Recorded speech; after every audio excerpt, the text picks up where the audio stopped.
Welcome to the Meet the Candidates event for Assembly District 113. All candidates were invited and all are present.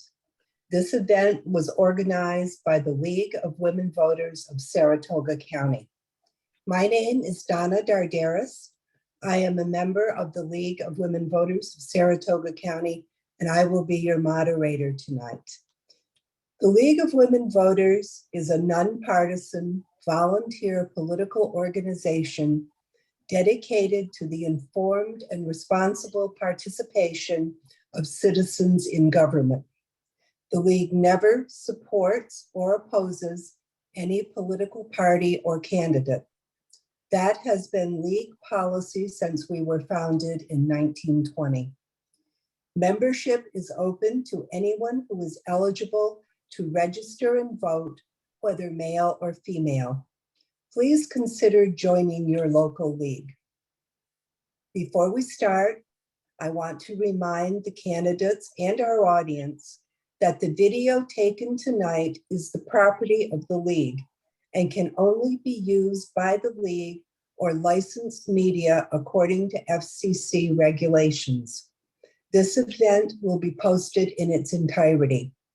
It may not be used by the candidates except to post a link to the complete video. We do not make this request lightly.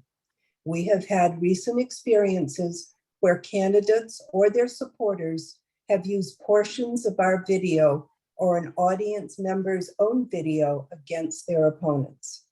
As the League is a nonpartisan organization, use of the video by one candidate specifically against another candidate is in contradiction of our purpose.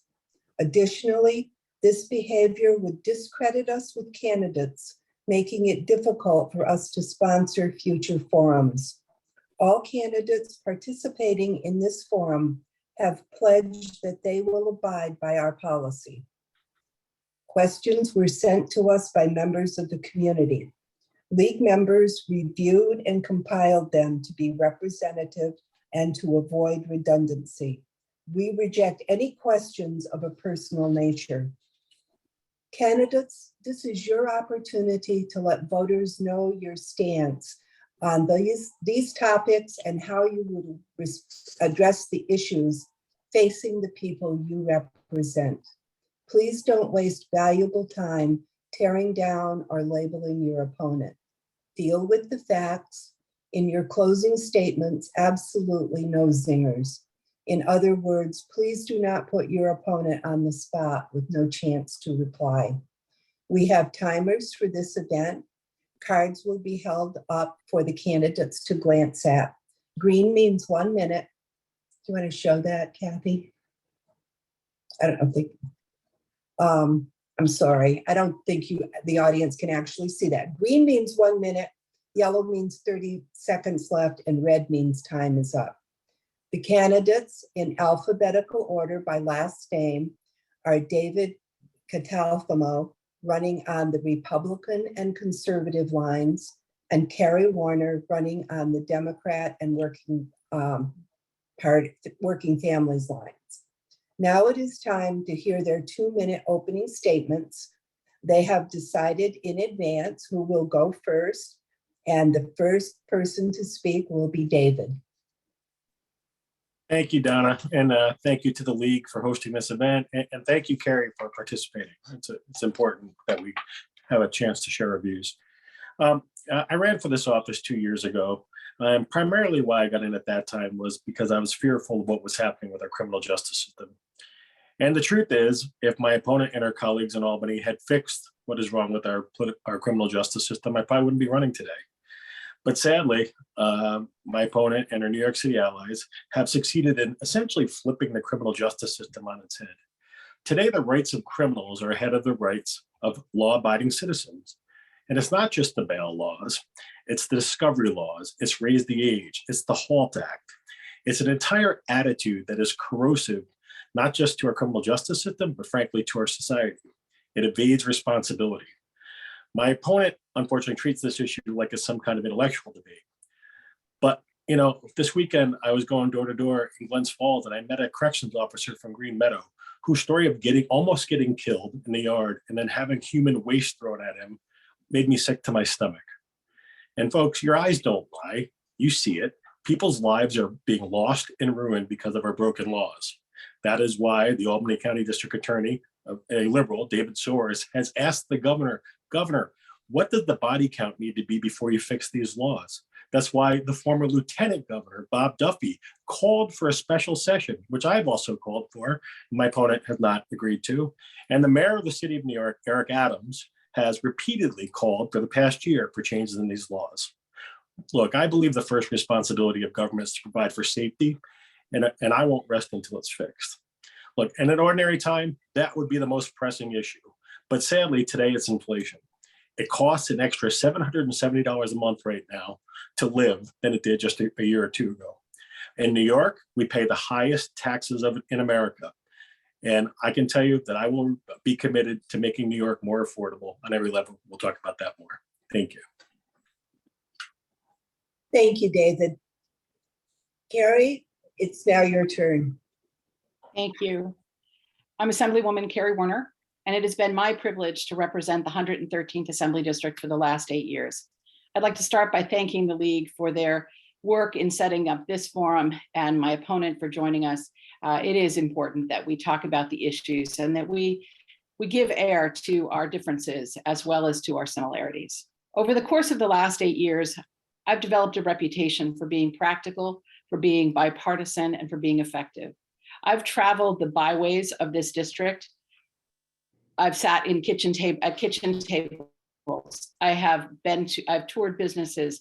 I've spent time in our hospitals and our nursing homes. I have met with people where they live, and I have heard the issues that matter to them.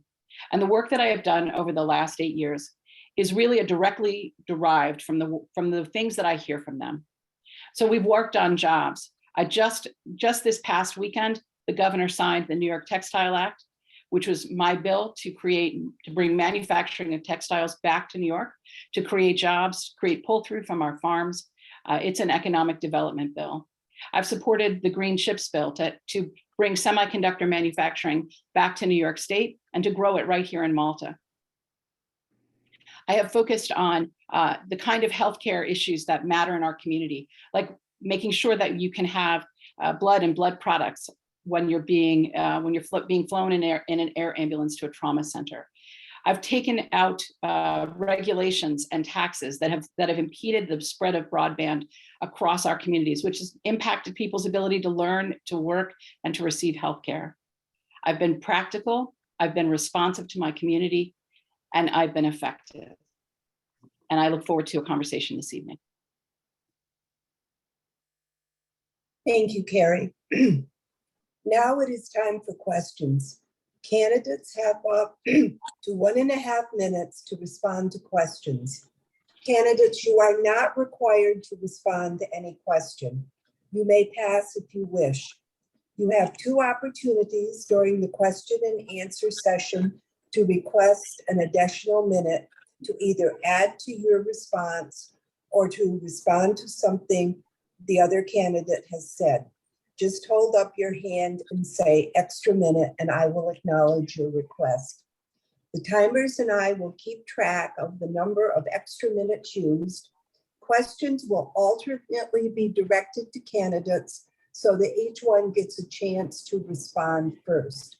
We are going to start with Carrie Warner, and I will read the first question now, and I will repeat it when it is time for David Catalfamo to answer.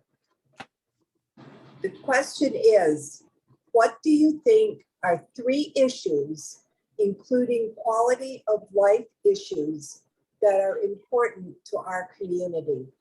Please specify each issue and give an example of what is not working and an idea for improvement. Thank you. So I think the 3 issues are very clearly cost of living and inflation, safe communities, and choice. And that those 3 things are really the issues that I hear most in our communities. With respect to inflation, we've taken some short-term steps to try and put more money into the pockets of people who live in this district. So we've got a gas tax holiday that will expire in December. I think it should be extended out past that. We've done property tax rebates. We have expanded childcare tax credits. We've added an earned income childcare credit. We have the lowest middle class tax rate in 70 years now. So we've done some short-term things. There's some long-term things we need to do as well, like make it possible to get a CDL, a driver's license, commercial driver's license, without having to spend a lot of money. More drivers will move product around, it'll lower prices. In terms of public safety, we've got lots of work to do on improvements to the bail reform, fixing raise the age, fixing the HALT Act. There's a lot of things that we need to make improvements on, and I'm sure we'll go into much more details about that. And with the right to choose, I think that's self-evident. Thank you.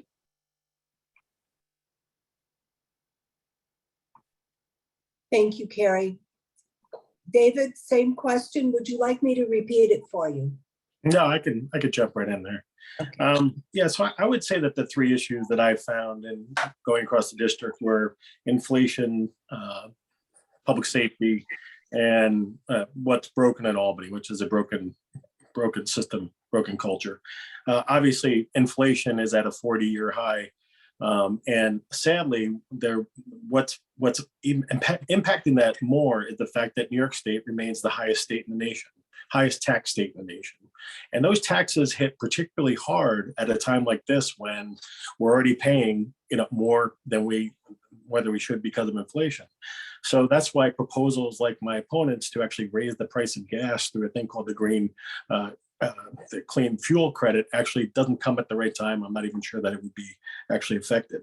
The second thing is public safety, and it is critical that we actually get serious about this. Again, sadly, this seems to be like an election year issue for my opponent, who talks about fixing bail every 2 years, but unfortunately has not actually come through with that. And then finally, on corruption, the culture of corruption in Albany is rampant. You have the governor essentially paying $700 million for COVID tests that could be bought for half that much, and a lack of checks and balances from the legislature, and failing to give the comptroller oversight over contracts has caused basically wasteful spending and a culture down there where the taxpayers are getting the short end of the stick.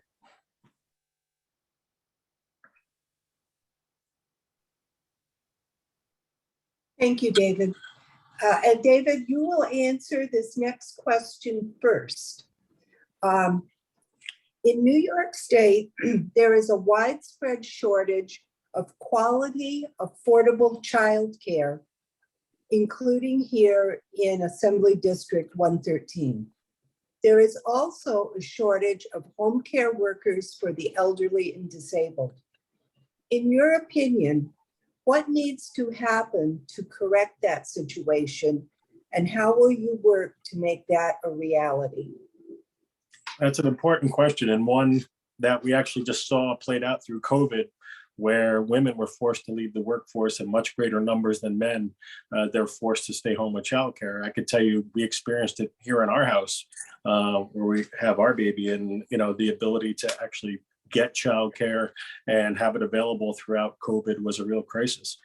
I think there's a couple things we can do. One, in my job doing economic development, I found that there was a lot of private sector employers who wanted to actually bring online daycare opportunities for their workers. And unfortunately, the state was way too bureaucratic and way too heavy-handed to actually help them in achieving that. So a lot of private sector employers who were willing to actually do that were prevented from doing that during COVID. I'll tell you one thing that is probably not, which is funding, which New York State is spending over $220 billion in its budget right now. That is more than every state in America. We are spending more than California and Florida, and we are not getting the bang for the buck for it. So I don't believe it's a matter of finding more money. I think it's a matter of probably reallocating resources to ensure that we have the child care providers available in the region. So that would be one thing that I would look at doing. Thank you, David. Carrie, would you like me to reread the question for you? No, ma'am, I think I've got it. So I think the fixes for both of these problems or for each of these problems is different. So with respect to childcare, I do think that we could encourage employers to set up childcare centers on there, particularly for our large employers. And yes, I do agree that we've got an overregulation problem with respect to childcare. I've been in some of the home-based childcare centers, and there's some really silly regulations that make it very difficult for them to comply. But it is also true that we really make it impossible for them to be successful financially, because if a parent doesn't go to work but drops their child off, the child care center provides the care, but the state isn't going to pay them. So we've got to deal with some of those issues to try and encourage more people back into this sector. With respect to home care workers, this is about a workforce development and pipeline issue. So we need to get our BOCES programs ramped up to do training for CNAs. We need to get our community colleges doing LPN and CNA training as well.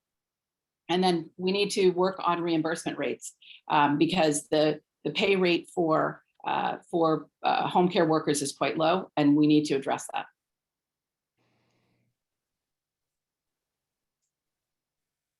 Thank you, Carrie. And Carrie, you will get the next question first. Do you support the Environmental Bond Act that's on this year's ballot? Please briefly explain why or why not. What do you think is the best way to slow climate change and build climate resiliency? Wow, this is a big question. So the Environmental Bond Act, it's a substantial bond. It's $4.2 billion. That's a head-popping, eye-popping amount of money. And I think the question is, can we afford not to do it? And certainly there are significant investments in climate mitigation issues that need to be addressed, as well as opportunities that need to be pursued with respect to renewable energy. And with that will come a lot of job creation. And so I think there are opportunities to be pursued, and the bond will help us. We've got to be responsible in how we spend it and make sure that we are both getting the most climate impact we can for that money, but that also we are transitioning jobs to a green energy economy. You know, I have the low carbon fuel standard bill, and one of the things that will do is it will use biofuels and encourage the production of biofuels on the farms and put that into the pipelines to supplement the fossil-based fuels that are coming from overseas. It'll make us less dependent on foreign government, and it should lower the price by increasing the supply of fuels. It also creates opportunities for our farmers to earn revenue from something that is otherwise a cost. Thank you. David, same question. Yeah, so this is the tough one because I will tell you right now that people are really suffering from high energy bills, whether that be the 39% national grid increase or obviously the cost of fuel at the pump. Energy costs are actually crushing folks in this district right now. And unfortunately, the policies that are coming out of Albany are only going to make that worse, including the policies of my opponent. Now, look, I mean, the issue here is that we have energy policy right now that looks like something from the 1970s. In fact, I think they called and they want it back. We have an energy policy that is making us less safe around the world. We have an energy policy that has drained our strategic oil reserves. And at the same time, we have states like New York that are passing legislation that is actually increasing the cost of fuel.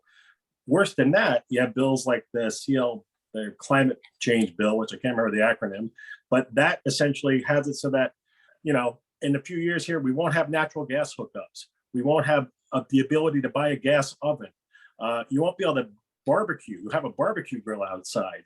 And basically they're going to do is ship all the renewable energy that we produce upstate down to New York City while we live under the threat of winter blackouts.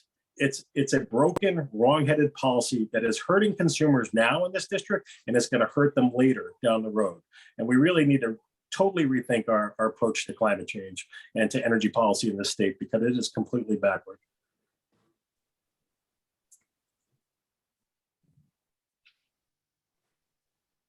Thank you. And David, you answer the next question first. Does the new overtime threshold create a competitive advantage or disadvantage for New York State farmers against farmers in other states?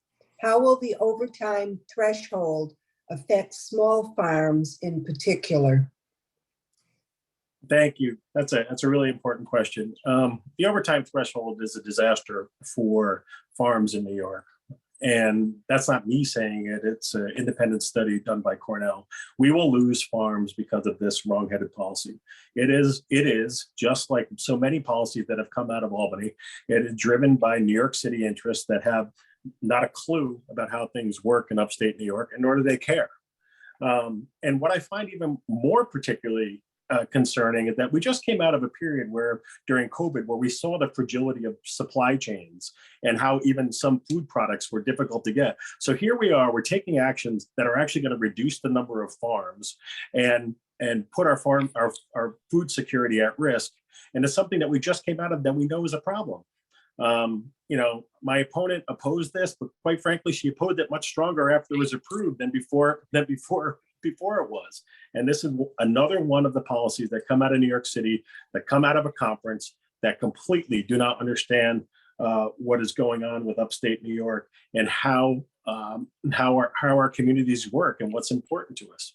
And it's not just dairy farms, it's not just produce farms, it also includes horse farms, who are very important to the area here with respect to breeding and the horse racing industry. So there are a number of impacts here that I think are going to be felt in the short term with the closure of farms, and the long term with increased food prices and decreased food security. Thank you. Carrie, same question. Thank you so much. I think my opponent and I actually find a point of agreement here. The overtime threshold needs to stay at 60 hours.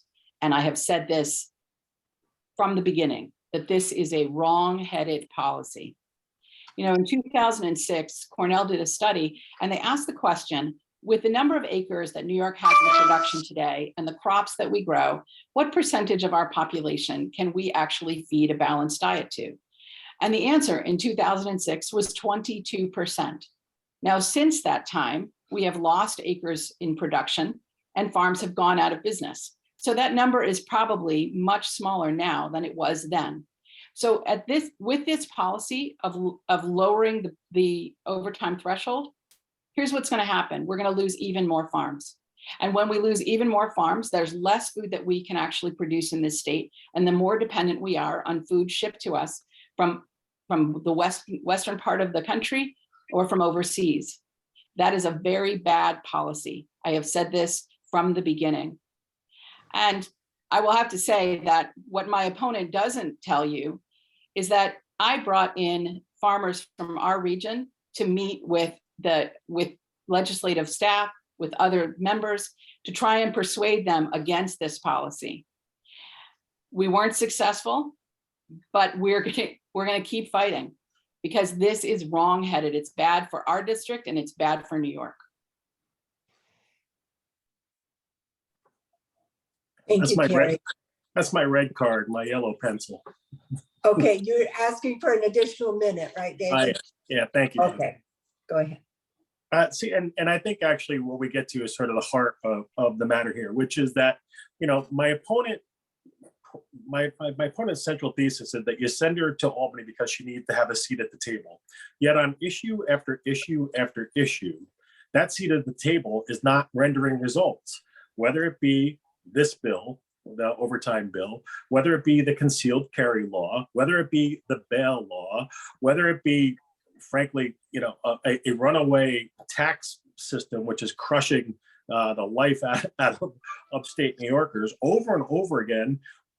We see laws that are passed that have absolutely zero regard for 113th district and upstate in general. It's why the state lost over 350,000 people in 2020, and why that'll continue to happen in the future. It's that is not working. I don't know why it's not working, but it's not being effective, and the people of this district are losing because of it. And it's frankly something that's got to change. Thank you, David. We're going to go back to Carrie. She will go first on the next question. Crime rates are up in major cities across the state. We are even seeing violent crime right here in Assembly District 113. At the state level, much of the debate is around bail reform and its ramifications since its passage in 2019. What, if anything, do you believe is wrong with the law as currently written, and what proposals do you have to fix/improve it? So crime is up across the state, there's no question. And bail reform is certainly contributing to it. I voted against the bail laws because I knew from the outset that these reforms went too far in stripping law enforcement of the tools they needed to keep our community safe. But listen, I'm a practical woman, and once that law passed, I went to work to make common sense changes. And in 2020, and again this year, we made steps to fix the reforms, increasing judicial discretion, cracking down on repeat offenders, and making sure that anyone arrested on a gun charge is held in jail. I'm proud to partner with our law enforcement officers and with our district attorneys. I met with DA Jordan last week. Just today, I met with DA Soares from Albany and DA Jordan to talk about what needs to happen with bail reform and with the raise the age laws. And we've identified a number of areas that we need to address. Probably first and foremost is we need to say that within certain categories of crime, it's not a question of the least restrictive non-monetary, that there must be an option to remand someone to keep them from being back on the street. And in particular, crimes like domestic violence crimes. There needs to be a cooling down period, and people who commit domestic violence need to be held. People who are traveling to this region, sorry, go ahead. Thank you, Carrie. David, same question. Can you repeat it, please, Donna? Certainly. Crime rates are up in major cities across the state. We are even seeing violent crime right here in Assembly District 113. At the state level, much of the debate is around bail reform and its ramifications since its passage in 2019. What, if anything, do you believe is wrong with the law as currently written, and what proposals do you have to improve it? Yeah, I mean, as I said in my opening, this is the issue that compelled me to get into the race 2 years ago, and it's the issue, frankly, that got me to run again.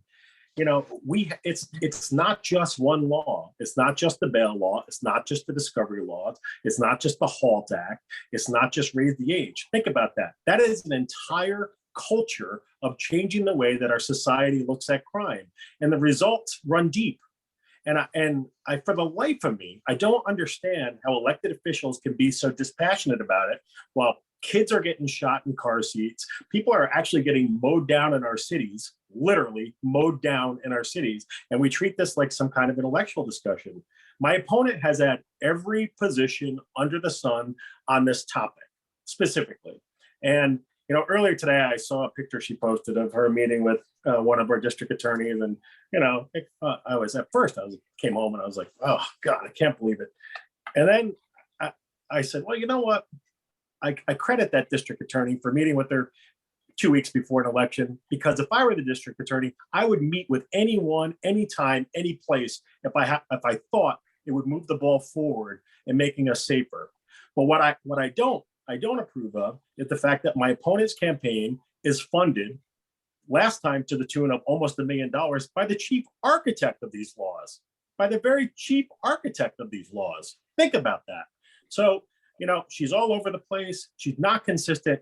And frankly, you can tell I get a little passionate about it because it is the bedrock of our communities, is safety. It needs to be restored. Thank you, David.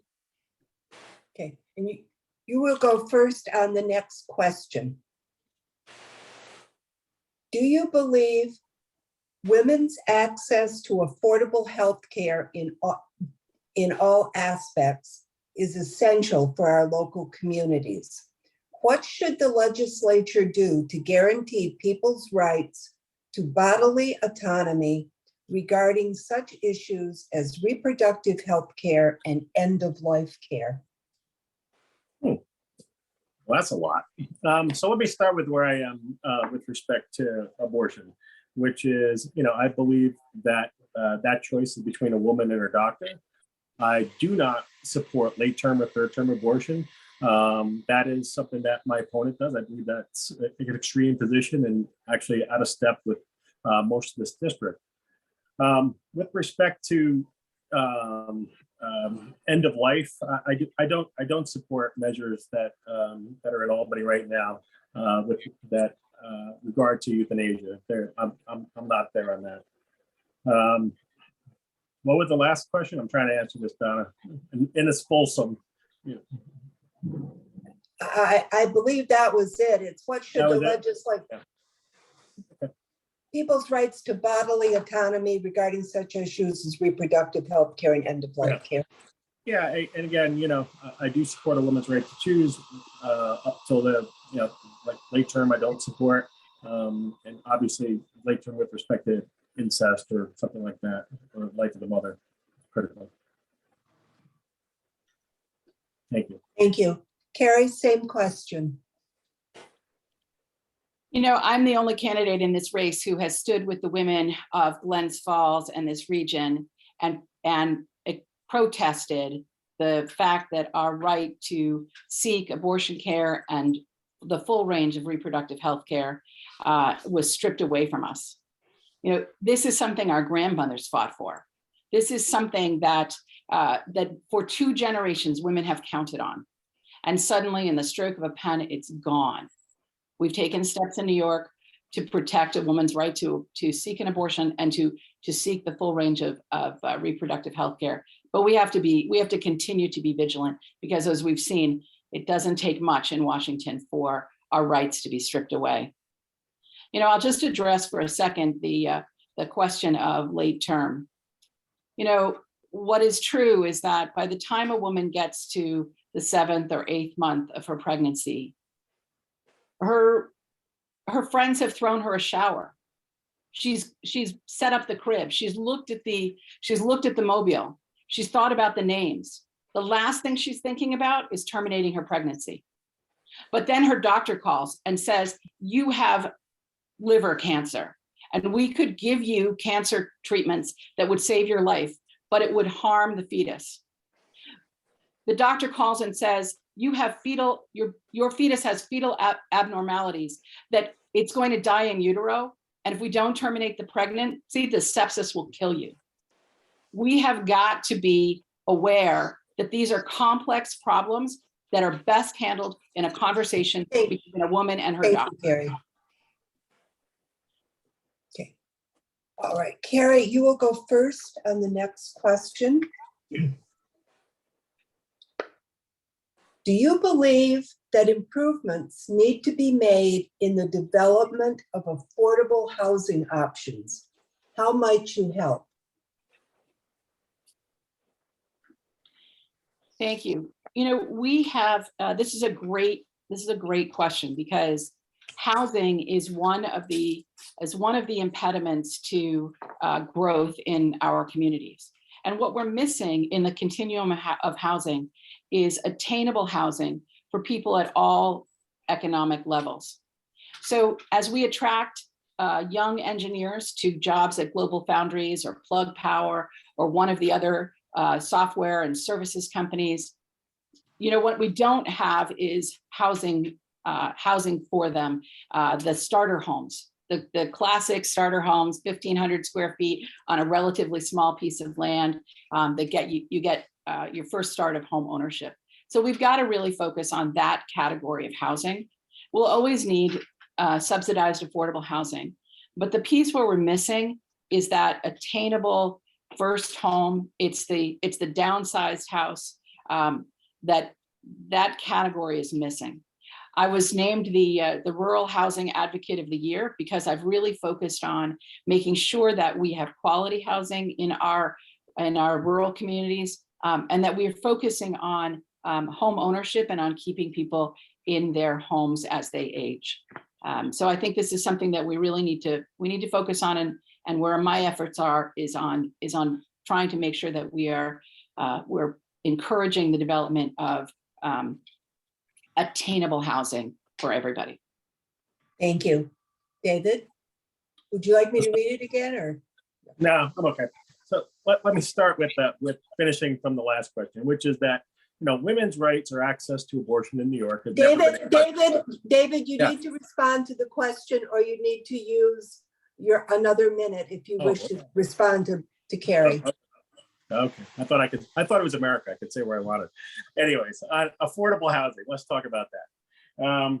Look, I mean, the reality is that inflation is crushing people's ability to get access to affordable housing, whether that be rental or right now with also interest rates going up, access to be able to buy in the market. In addition, sort of the run up we've seen in real estate has also made it more difficult than ever for folks to enter the market.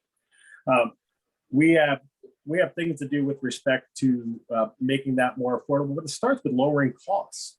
If we're able to make New York more affordable, then we'll be able to lower the cost for everyone to be able to access housing. But in addition to that, we have hangover from these COVID rules where we have landlords throughout this district who are being tortured by, frankly, these COVID policies that are sticking them with tenants who, frankly, some of them who are actually delinquent in their rent, and we're not be able to move that along, and actually discouraging folks from investing and bringing additional housing online. So there's a bunch we could do there. We need to get the government out of the way of it. We have a lot of building in Saratoga County, a lot of new housing building. A lot of it, frankly, is middle to upper end, and we do need to do some more on lower income housing or workers housing more specifically. And there are some that are actually on the books to being built here, and DHCR has a pretty decent program for that. Thank you, David. And you will go first on the next question. Okay. Access to high-speed internet is more critical than ever. What plans do you have to help the areas in New York that lack it? Well, as COVID showed, probably better than anything, access to high-speed internet is key, not just to commerce, but it's also key to education, key to healthcare, telemedicine, key to be able to access shopping, all sorts of things that became more evident than ever during COVID.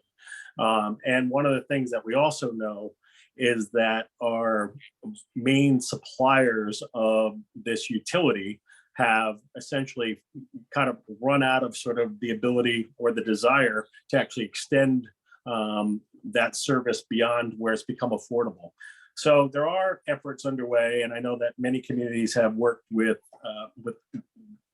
local development corporations to be able to actually put together plans to extend broadband fiber into communities throughout the district and throughout the state.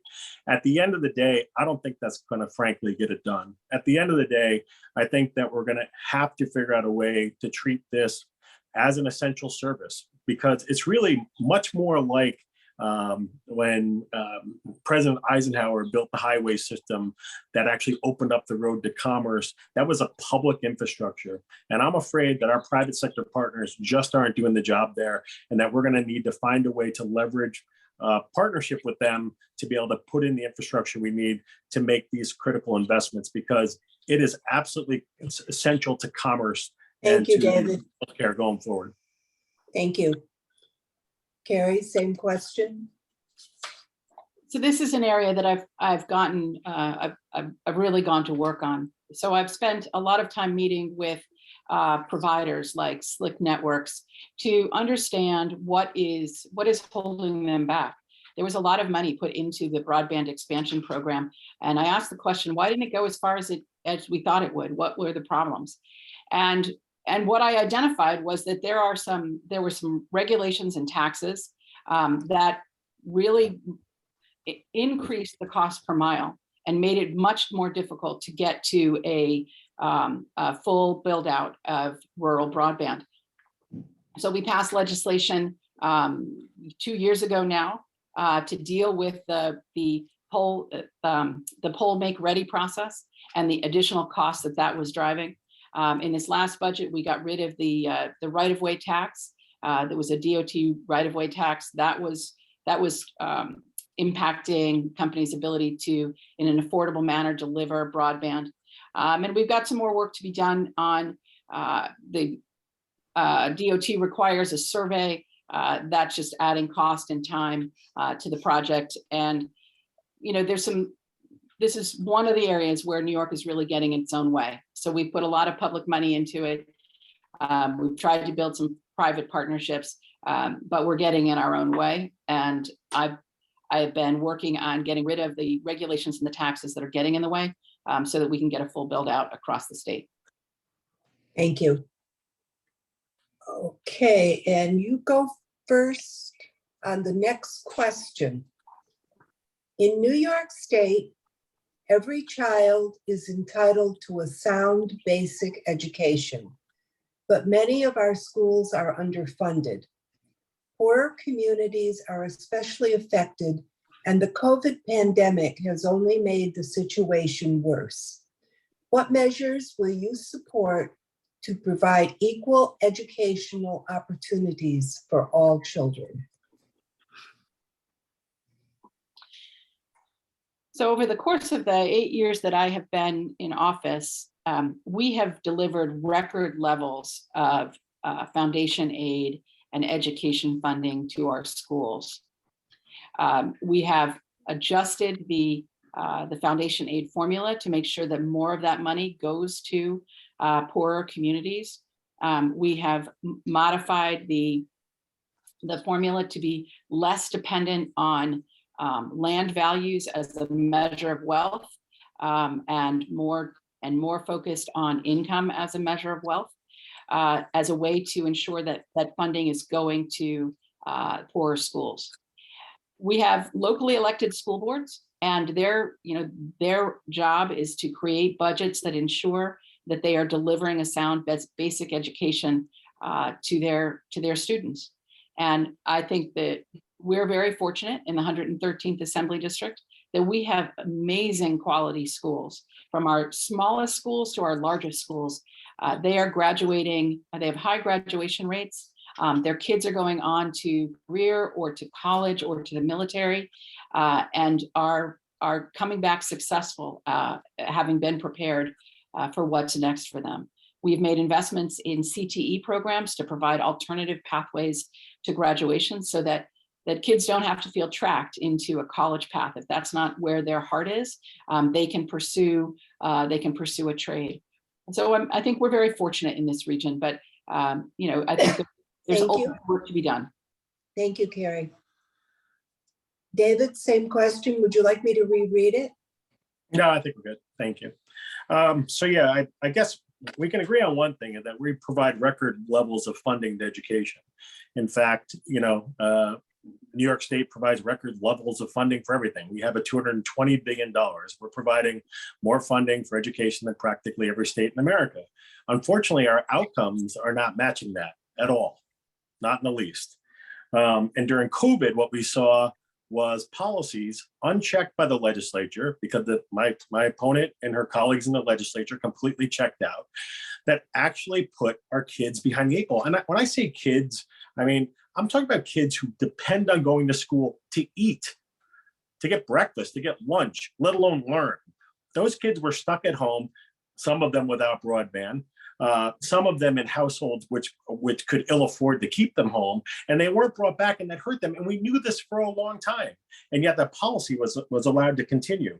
We have an education bureaucracy in New York of a board of regents that hasn't yet told us why they didn't allow for us to have a history regents this year. They don't follow the law. They don't follow even the public information law. They also haven't released test scores from kids in 3rd to 5th grade. Fact of the matter is our education bureaucracy and mandates from Albany, including one that the Assembly is considering on sex education for kindergartners, is all wrong. We're spending our money wrong on curriculum stuff that is not necessary. We need to get back to basics, allow teachers to teach the things that kids need to learn. We're providing the funding for it. We have great school boards. Let's give them the tools to be more effective. I'll use my extra minute. Oh, you're muted. Sorry, please go ahead. Thank you. So I can't speak for school districts across the state, but I spend time with our school administration. I spend time with our school boards. I have been in the classrooms. I have met with parents. I have met with teachers. And what I will tell you is the quality education that we deliver in the schools in the 113th Assembly District is top notch. I think we have tremendous teachers. We have tremendous programs in our schools. And again, whether we have the littlest school like Fort Edward School, or we have the more substantial schools like Shenendehowa, we have great education here. And that's because we have engaged school boards. We have administration that cares. We have a BOCES that is without equal. And we have parents that are engaged. And I think that all of those things together mean that we have great schools. And the state is providing funding. The state funding keeps property taxes low. People are going to say, and I would agree with them, property taxes are still too high. But imagine what they would be if the state wasn't providing adequate funding. Thank you, Carrie. Oh, let's see where we're here. Okay, David, you will go first on the next question. And let's see. What do you see as the threats to our democracy in Assembly District 113? The threat to our democracy in Assembly 113. Oh boy. Well, I think it probably is the one-party rule that has dominated Albany and essentially created a system where policies out of New York City are essentially driving the entire agenda of New York State. And we've seen that and year after year after year now, where we have policies coming out that are not at all responsive to the needs of our community, but responsive to the needs of New York City. And look, I've spent a lot of time in New York City. New York City is not as cost sensitive. They use mass transit.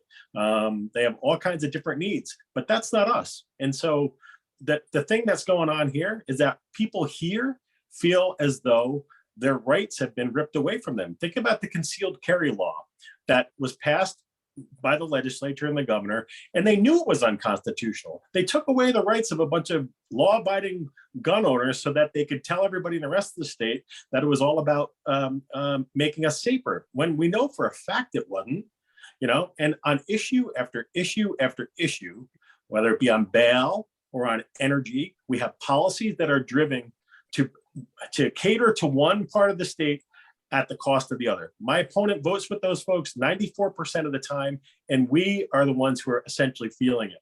I saw a group of people get educated on the impacts of the concealed carry law. Over 300 people, sportsmen, hunters, whatnot. They walked out of there defeated because their rights were stripped away from them without any conversation, without any at all. Thank you, David. Carrie, same question. Thank you. I would say I think that there are it is absolutely true that there are aspects of our government that is stripping away our rights. Let's start with the woman's right to choose. That, in a stroke of a pen, went away. And we took steps to try and fix it. But again, we've got to be vigilant to make sure that we don't also lose the right to access contraception, that we don't lose the right for marriage equality, to marry whoever we want. These are rights that are threatened and could be easily stripped away. So I think that I think it's absolutely true that we've got to be paying attention to that and be vigilant in it. I think that my opponent is right that the gun laws took away Second Amendment rights, and that's wrong. That's why I voted against it. And I have been a strong supporter of our Second Amendment. It's because of me that youth can actually hunt with their parents. I got that done for our hunting community.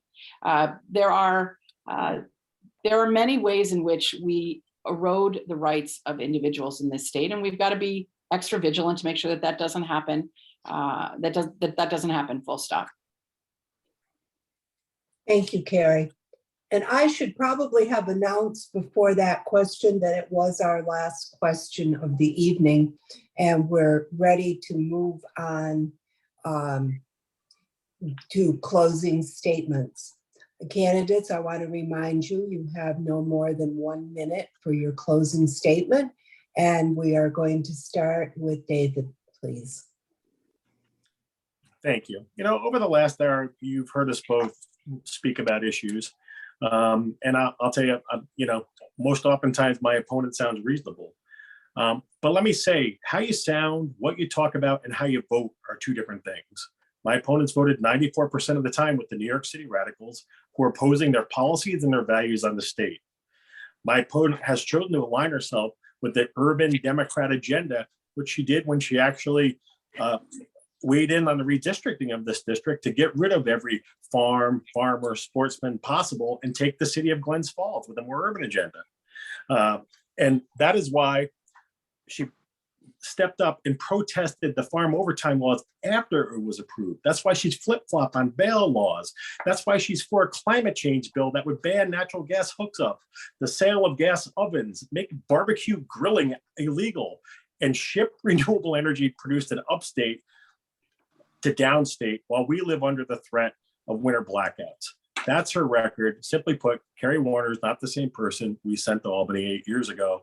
I promise you, I will fight relentlessly to make a safer and more affordable New York. Thank you. Thank you, David. Carrie? Thank you so much. And thank you to the League once again for hosting this forum. It is an honor to serve in this community. And over the course of 8 years, I'm exactly the same person you sent me to be there before. I'm practical. I focus on the things that matter. I've created jobs. I work in a bipartisan manner. The Textile Act, which is a job creating bill, is passed unanimously. In fact, 65 bills that I got passed into law, all passed unanimously. It is because of that, it is because I focus on the things that matter in communities that I am able to get things done in a bipartisan manner. On top of that, my staff works tirelessly to help all of the constituents that are struggling with issues that the state has put in front of them. And we've been able to fix problems every single day that come in our door. I will continue to fight for the rights of individuals in this district. I will continue to work to create jobs. I will continue to stand up and be the voice for upstate communities in the state assembly. And I humbly ask for your vote in November. Thank you. Thank you, Carrie. And thank you to both candidates for attending this event and helping to educate the voters. And thank you, audience, for taking the time to learn about the candidates. Please remember to vote. Early voting in New York State begins on Saturday, October 29th, and runs through Sunday, November 6th. Please contact the Board of Elections in your county to learn the sites and hours for early voting polling places. The general election will be held on Tuesday, November 8th. All polls will be open from 6 a.m. to 9 p.m. that day. Be sure you get out and vote. Thank you very much. Good night.